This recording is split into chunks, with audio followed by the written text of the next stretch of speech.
You're listening to the Team Stripes podcast.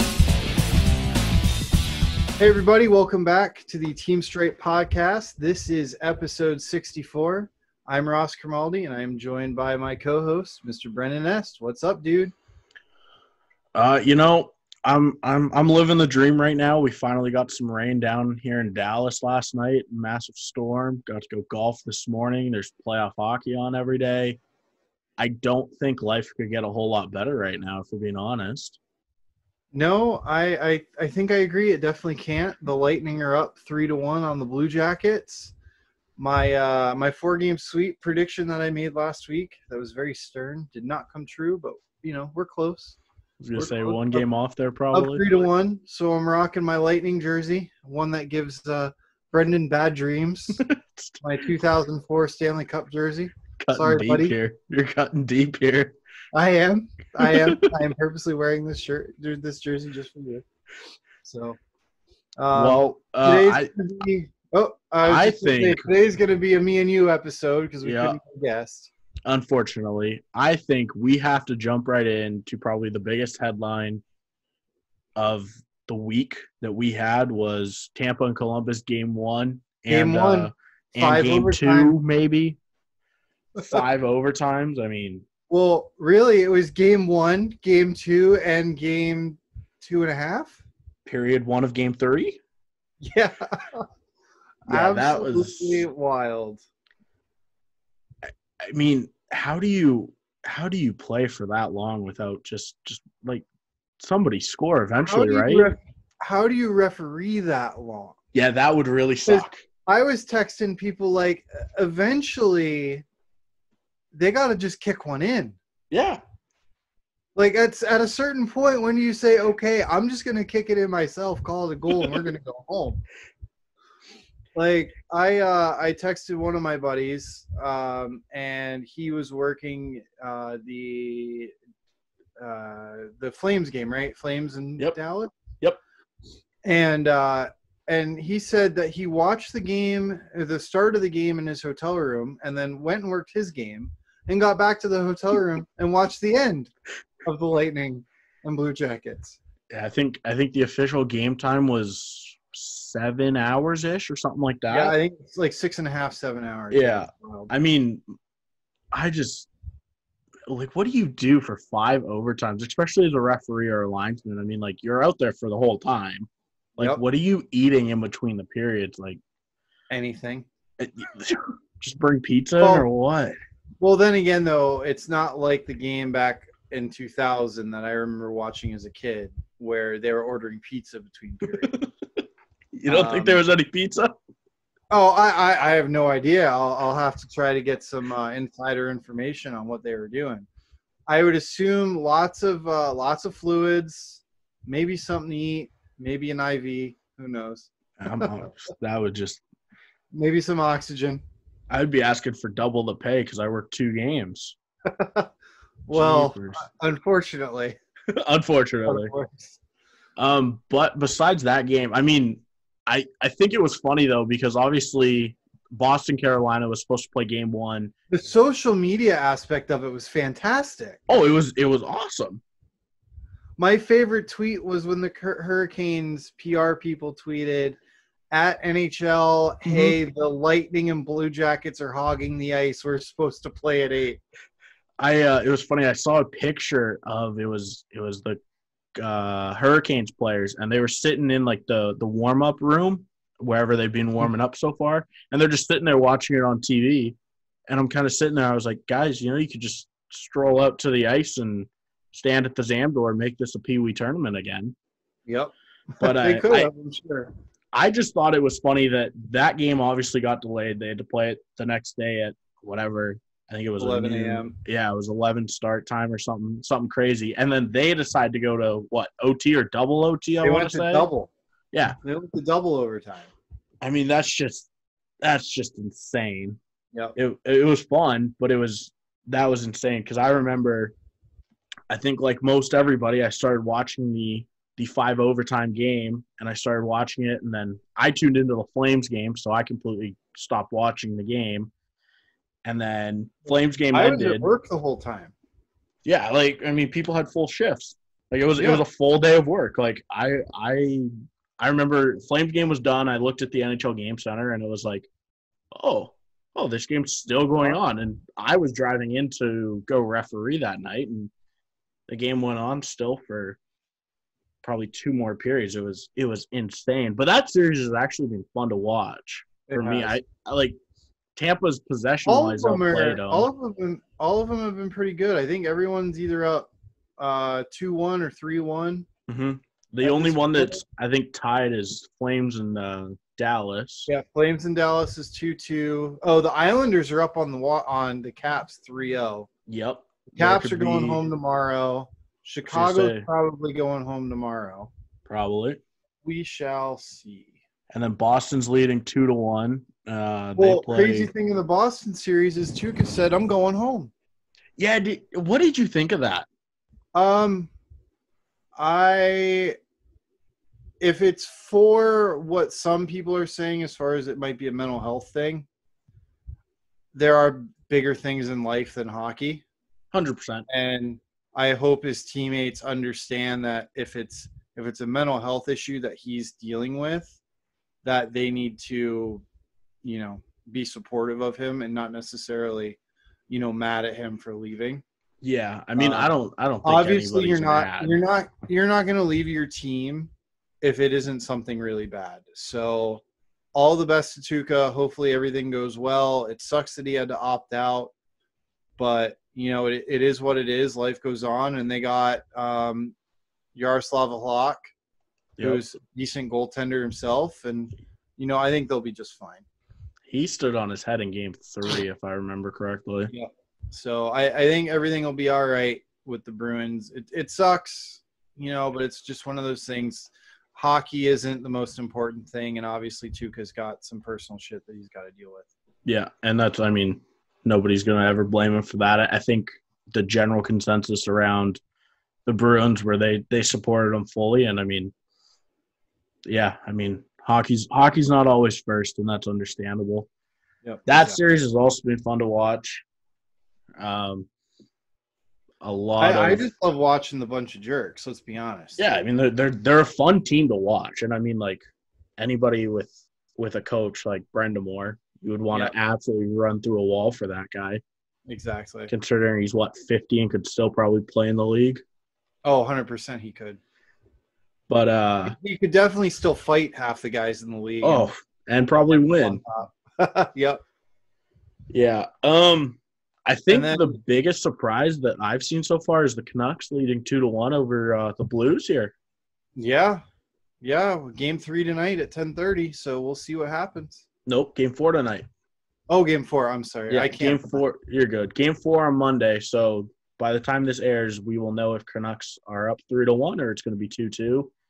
I have a sneaky suspicion it's going to be a 3-1 lead for the Canucks, as much as I don't want that to happen. Yeah, we'll see. I'm all for it.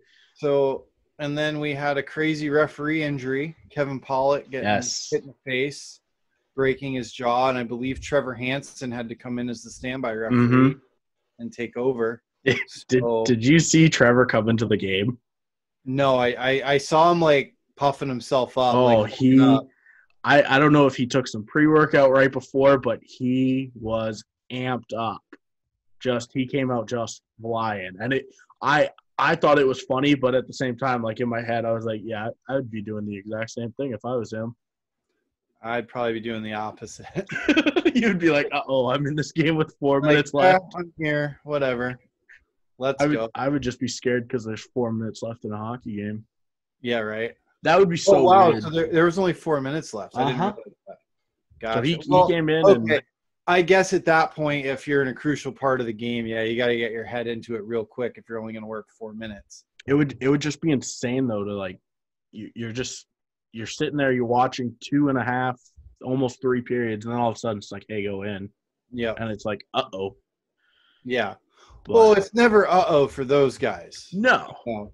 But it's one of those things where it's one of those situations where you kind of want to get out. As a standby guy, obviously, it's I get to get out there, but my buddy got hurt, so that sucks. But at the same time, I haven't been out there the whole game, so if I come in and make a crucial penalty call that might not necessarily been called by the other two guys. Now, granted, at their level, those guys are all pretty much calling the same thing anyway, but still, it's just one of those things. Yeah. I do have one question for you because I know you've been watching the Tampa Columbus game. I think it was the 5 overtime game. I think it was Hedman. Not a penalty shot. You didn't think so?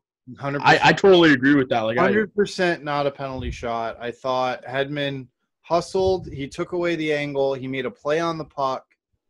It was a good defensive play, and honestly, too, like, you're in an overtime situation in a game where both of these teams have worked their tails off. If both guys are working hard, if the defender's working hard, and you get, unless he truly takes away the scoring chance, like, badly, like, it's just that obvious. Mm-hmm. You're going to call something, but I don't know. I was okay with it. We did have 2 penalties in overtime. We had a puck over the glass, which nothing you can do there. And then we had the high stick, which, again, that's one of those you can't really do much with when a guy catches a guy in the face with a stick. Like, you're for sure. But when you make a play like Hedman did, I have no problem with no call there. I do think, obviously, from the first look, like looking at it from TV, it was kind of like, how do we not call this? Yeah. But then you see the replays, and you're like, that is a beautiful defensive play. Yeah. Why would you ever even call that? Yep. Well, the TV angle and the referee angle, obviously, we got a couple of different views. And the referee's got the best angle. Exactly. Another surprise is, I think, the Islanders just boring everybody to sleep with their style, but somehow still beating Washington. I was watching the game yesterday, and there was a hit, that first look at that I saw from the TV angle. I was like, dude, this guy's got to go. It was a minor for interference, but from the TV angle, first look, full speed, it looked like he hit him in the head, shoulder to head. Yikes. And then the referees on the ice, I know it was, I think, Jean Hebert and I think Gord. Anywho, so they assessed a minor for interference, but getting that other view, it's like, oh, okay, it wasn't as bad as I thought it was. But looking at it live, I was like, holy crap, that's a headshot. That guy's gone. Yeah, that is probably the only series I haven't paid attention to, because as much as I respect the Islanders' defensive style of play, it's boring to watch. Incredibly boring to watch. I mean, it is, but it isn't. I mean, it's great to have a 2-1 hockey game that ends in overtime, but it's like, holy smokes, like, I think everybody's so used to a run and gun style that we see the trap now by any team, and it's just absolutely boring. Mm-hmm. That it is.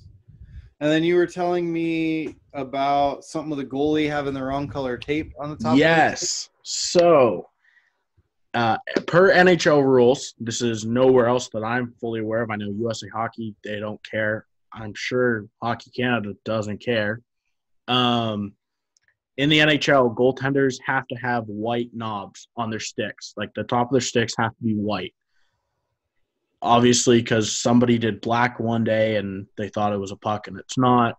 So Anton Khudobin comes out for Game 4 with a green knob. And apparently somebody on Calgary pointed out, I don't know who, maybe it was a coach or video coach. I'm looking at a picture of the Columbus and Lightning game, and the Columbus goalie's knob is blue. I mean, it's one of those ones where, as a referee, you going to enforce it? Like, are you going to go over and be like, hey, you got to have white? Like, to me, it doesn't matter. It'd be one of those things, like, if somebody calls you out on it, I guess, right? Yeah, then you're like, that is the rule. And I think that's what happened here. So Khudobin, I think, so he had his green and then, like, a strip of white around the top, and they're actually like, yeah, that's good to go. So it was still green, but he had a strip of white around the top because that's what the NHL requires. Gotcha. Yeah, I'm looking at the picture. There's a strip of white on the top and bottom of the knob of his stick. Yeah, and I think it can't be a solid color other than white. Gotcha. So I mean, it's one of those rules that, I mean, you probably look at, out of the 32 starting goaltenders in the league, 32 of them probably have their team color. Yeah. Why would you not? And I mean, it's one of those things where it's like, why enforce it unless called upon to? Yeah, I get that. Kind of like some of the other stuff that's in the book, like stick measurements and stuff. Yeah, like that. and you're never. I saw a weird thing last night in a adult league game down here. Guy had a curved stick. Okay. So it's some brand. I don't know what. Apparently it's from Michigan, and the stick literally, like, in the shaft is curved. Apparently it helps with the shot. Now this is coming from a D League beer leaguer, so like I don't know how much I trust him on that. I've seen the Bauer sticks that have holes in the blade. You know, this is the shaft is curved into two, so it's like a roller coaster. It was the weirdest thing ever. And like in my head, I'm like, is that legal? And I'm like, there's nothing that says that it's not. Huh.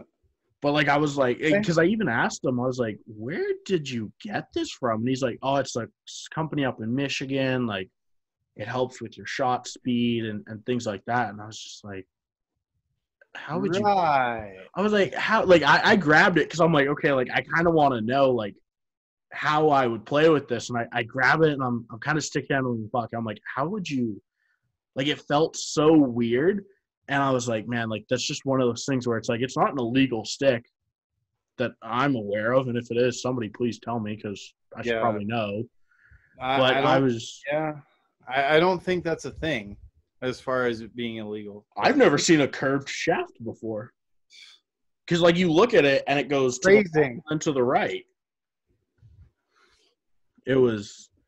That's funny. Yeah, it was mind blowing. Since we're talking about rules, it's a perfect segue to the USA Hockey stuff, and I know I registered for my 18th season this year. Mm-hmm. Wow. I'm usually a procrastinator when it comes to doing all this stuff. I did do the background check already though. That would.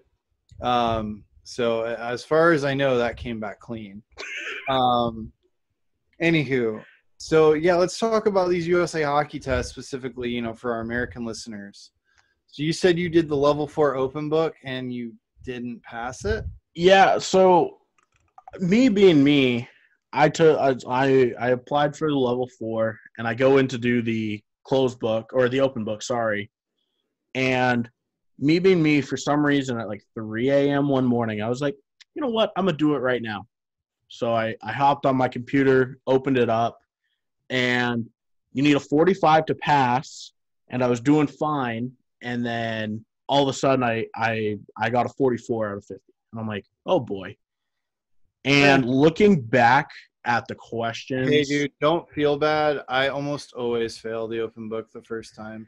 Yeah, it's one of those things. But I don't use my book when I take it. So, you know, because we're supposed to, but who does, right? It was one of those things where like I looked back at the questions that I missed. You know, obviously, because I'm in my head, I'm like, what did I miss? And so I go back and like. 3 of them, it was those weird ones of like, if X, Y, and Z happens, you have to call X, Y, and Z, but here's your options, but here's the other rule you could call, and it's just like, oh my Lord. Like it was, you know, and I mean, I saw one of them, and it was if the goalie comes out to play the puck and then freezes it, what do you call? And obviously it's a delay of game because there was no pressure or whatever. But the options are, it's option A is stop play, nearest end zone faceoff. Option B, delay a game, minor penalty. And then option C, A and B. Is it A and B the answer? Yes. But like, here's my thing with that. So, but does the question say there's no pressure on him? And does the question say he is in or not in the goaltender privileged area? Let me pull up the question. But here's my issue with that is to me, it's like, duh, of course I'm going to blow the whistle, right? Like, the goalie has the puck covered. Yeah. And then it's like, of course we're going to go to the nearest end zone faceoff. To me, like, it is common sense. Why would we call a delay a game penalty? Let me find this question. And while you're looking for that, I'm looking at Colorado is up 2-0 on the Arizona. Yes, they are. Let's see. Well, I remember a question last year that got me. It was the puck is fired down the ice and it crosses the goal line. Where is the faceoff? Icing. That was the question. Yeah. No, it wasn't icing. It was a goal. Face off center ice. Like you didn't say it went in the net. It just says it crosses the goal line. Well, everything's the goal line. Like that entire line is the goal line. So yeah. Yeah. So here's the question. I found it. It is the goalkeeper skates out of the goal crease to cut down the angle on a shooter. Following the shot, the goalkeeper catches the puck and drops it to the ice. He then decides to cover it in order to obtain a stoppage. The referee should A. Stop play and hold faceoff at the nearest end zone faceoff spot. B. Assess the goalkeeper penalty for delay game. Or C. Both A and B. Well, it says there was a shot on goal. So you would assume that the attacking team is going to continue to put pressure on the goaltender. So he made the save, dropped the puck, and then covered it. Correct. End zone face-off. There's no delay of game there. So the answer is both A and B. Yeah, I understand that, but where's the delay of game? Let's see. It's Rule 614, Situation 9 in the USA Hockey book. Okay. It is a goalkeeper skates out of the goal crease to cut down on the edge, blah, blah, blah, blah, blah. Hold on. I cannot read that. Let me pull it up right quick. Sorry, I can't read it because it's too small. 614. No worries. No worries. Well, it's just one of those things. Let's be honest about the USA Hockey Open Book and Closed Book tests. Like, they may not be written the best. Like, some of the questions are really good, and some of them make you think. Oh, 3-0 Colorado. But then you have other questions like this, and you're just like, I don't understand what you're trying to ask me. Yeah, I mean, I get that we're in the situation manual and this stuff is there, but I'm not gonna be able to have a play happen and then go to a coach and say, well, in the USA Hockey situation manual, under rule this, situation that, this is what it says to do. Like, yeah, I definitely don't disagree. I mean, like, I understand they want us to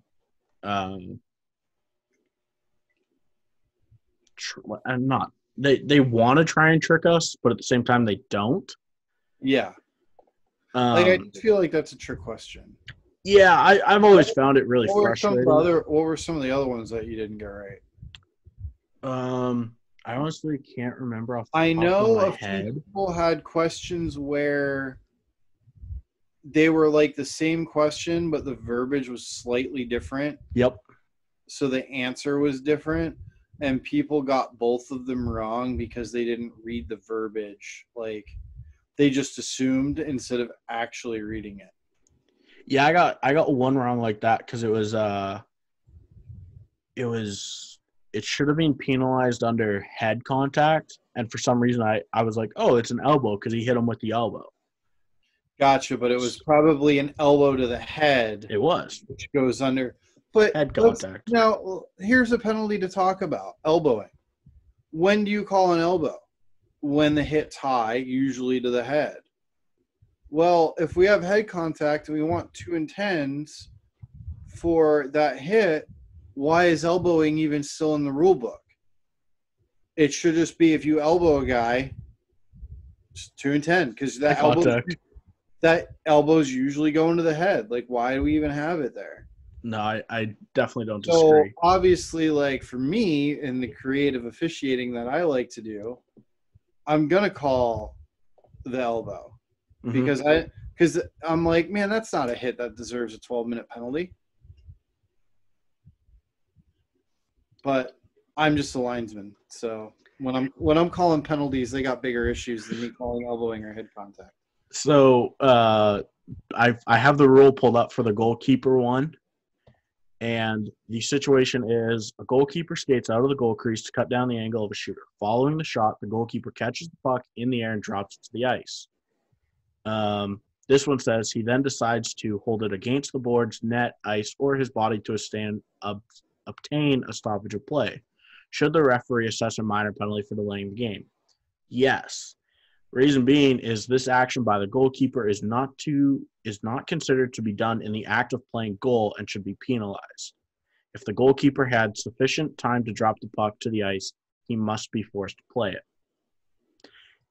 Here's my issue with that. Goalkeeper makes a glove save. But that's more in-depth and detailed than the open book question. I agree, but here's my issue with that, though. Goalkeeper makes a glove save, puts it down to see if he can make a quick pass up ice, and then all of a sudden he sees 3 4-checkers coming at him. And he goes, "Oh shit!" and puts his glove on the puck. I mean, like it's like, let's make the smart hockey play, not let's cause a turnover and probably end up in the back of our net. Yeah. I have issues with that one, personally. You know, at a certain point, you got to remember we're just answering questions on a test. Mm-hmm. You know, that is checking boxes. So, like, you just kind of deal with it. Obviously, application is going to be different than written. And I think that's the biggest issue because you want your officials to know the rules. But it's one thing to know the rules and then how to apply these rules. Yeah. Well, that comes down to the artist versus the scientist. Like, there's two types of referees. There's your artists who don't necessarily know the rule book very well, but they can get themselves through a game very well. They communicate with coaches well. They communicate with players well. They have a good feel for the game. And they're like kind of like a player's referee, if that makes sense. Mm-hmm. Like, you're doing justice to the game of hockey itself, kind of thing. Not that the scientist isn't, but then you have your scientist where it's, I know rule 101 through 640 by the way it's worded, and there's no gray area, there's no this, there's no that, everything's automatic. So, like, they're very scientific in their approach where it's, you know, this, like very, very defined. And they don't necessarily like take the temperature of the game when they're calling a penalty. Or they dig too deep into the situation manual and a situation like that happens, they're calling a delay a game penalty. And now we got a coach that's flipped his shit because the shot came on the goalie, he went to play it, and it's like, oh no, there's attackers, and he covers the puck. Like, have fun justifying that. Yeah, I'd be losing my mind as a coach, personally. So it's just one of those things, like, as a referee, you have to find that balance of artist and scientist. Mm-hmm.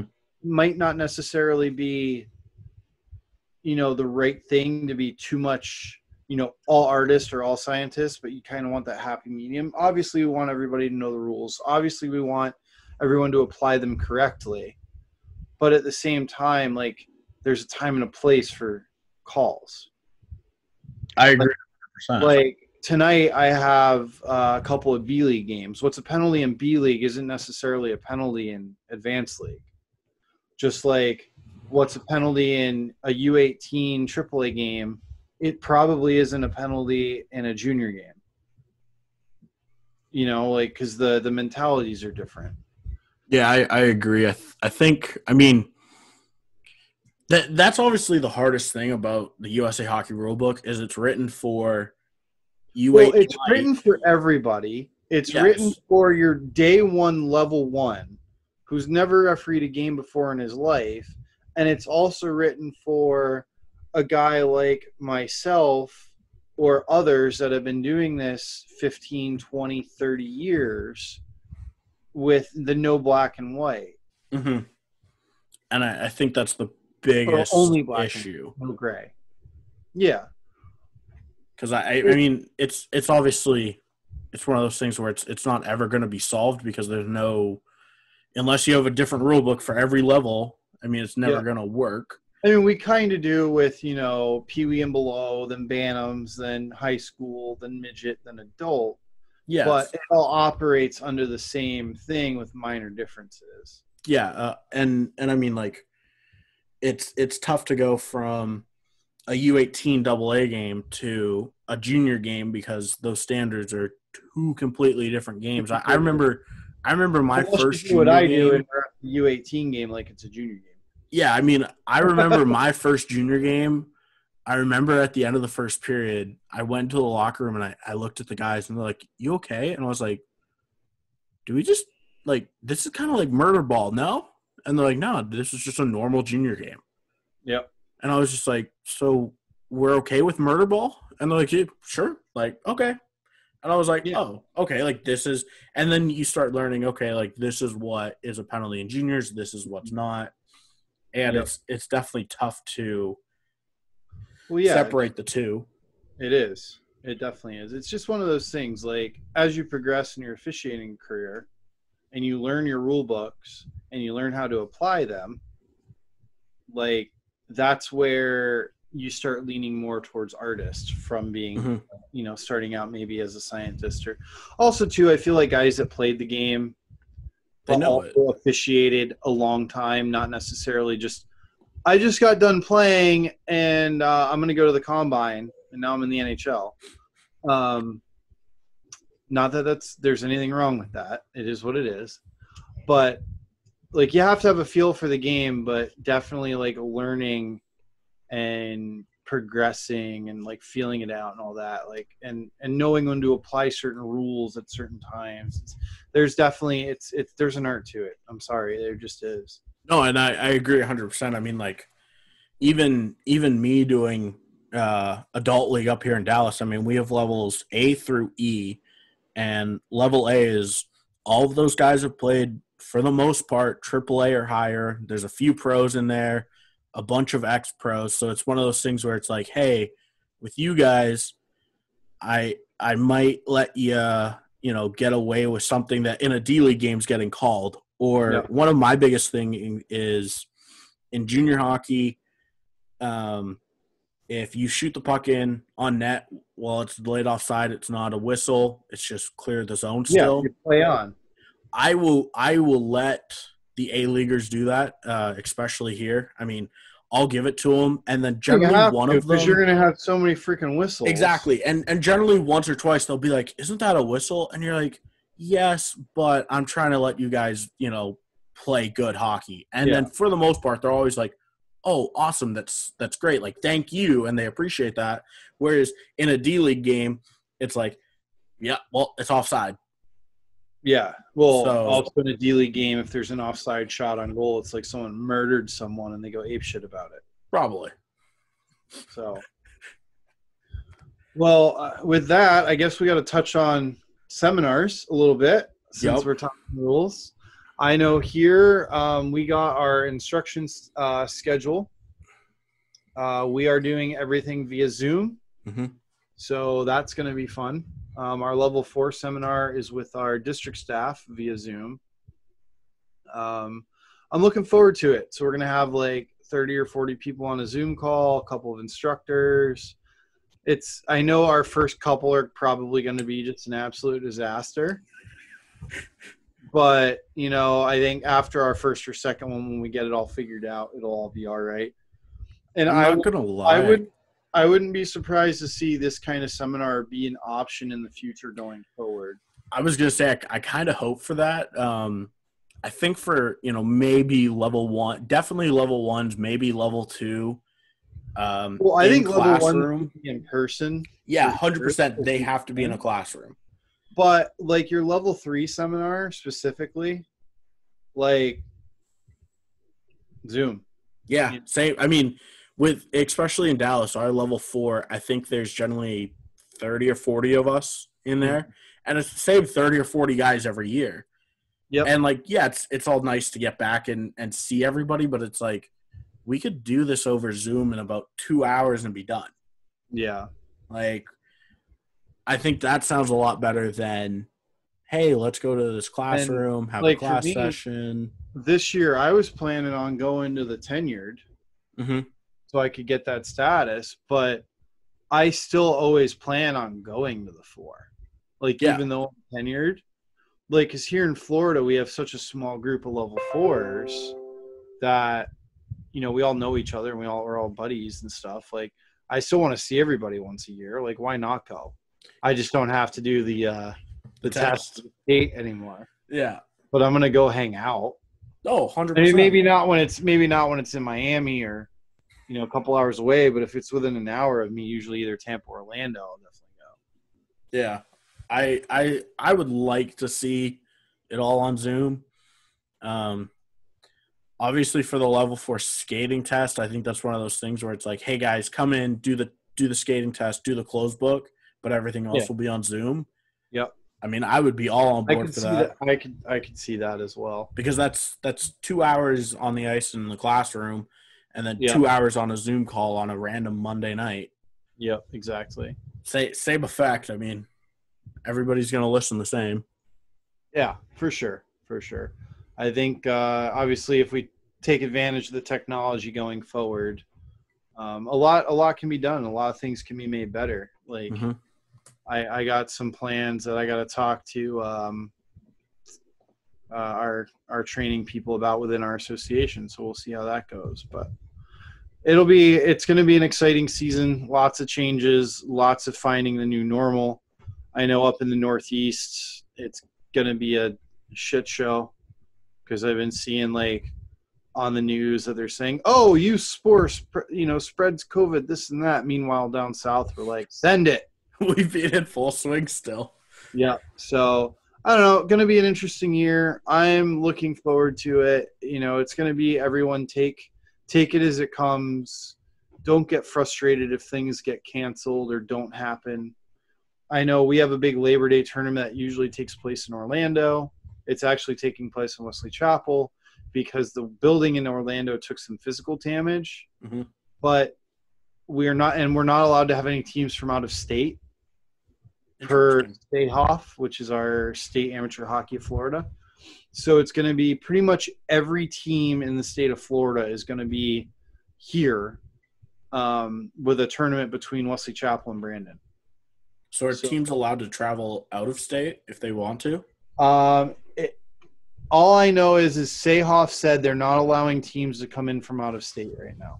Interesting.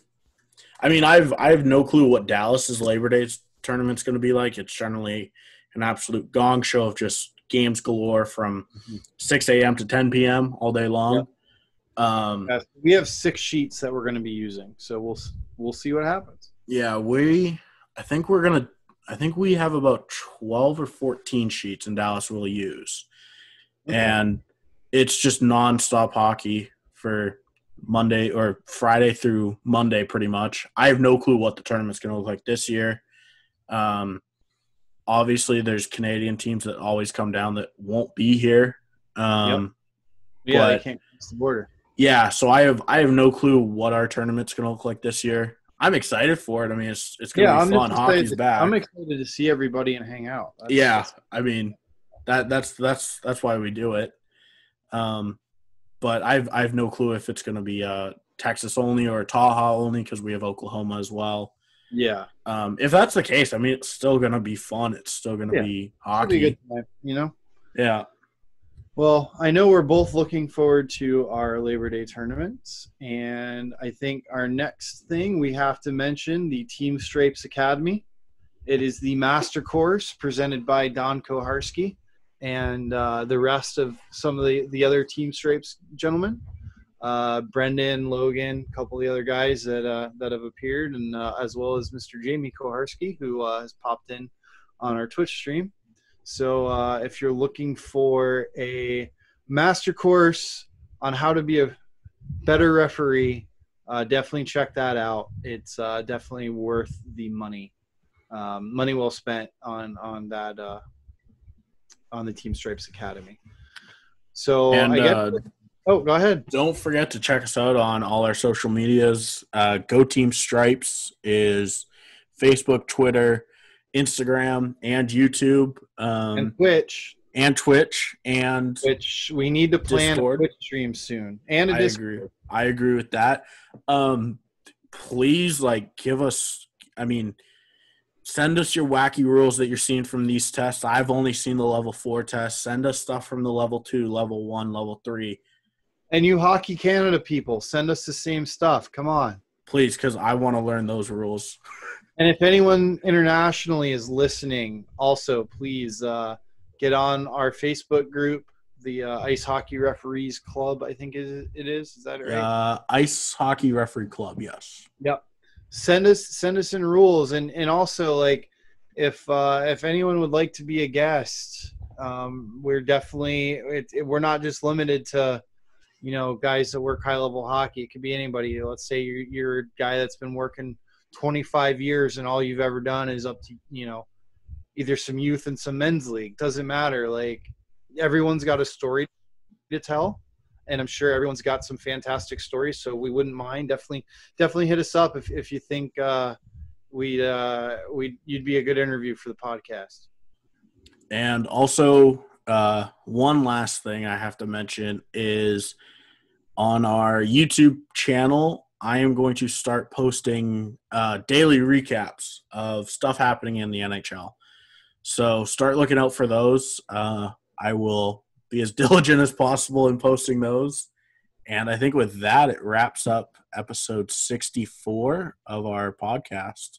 So thank you guys for listening. Thanks, everybody. It was a pleasure, Brenden.